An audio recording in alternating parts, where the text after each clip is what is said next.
بس حد فكر قبل كده لما صحتنا اللي هو ربنا مديها لنا عشان نحافظ عليها وعشان تبقى طول ان احنا نعبده ونبقى بنسعى في الارض ونبقى خليفته في الارض، حد فكر ما هنسألنا عملتوا بيها ايه واستخدمتوها ازاي، احنا هنرد نقول ايه؟ السؤال ده turning point محتاجين نقف كلنا عنده قوي ونفكر فيه ونعيد حساباتنا من خلاله.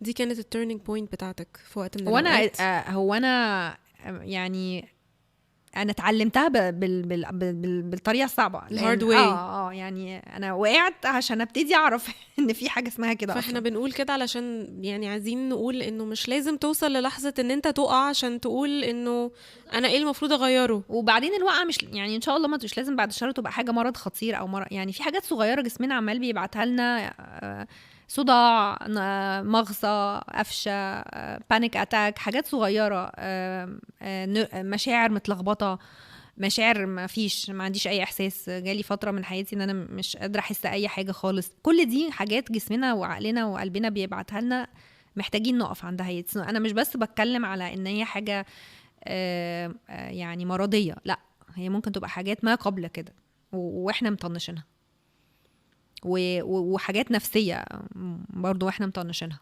فهي احنا ازهول كلنا، من كل حاجه بتقول لنا ايه.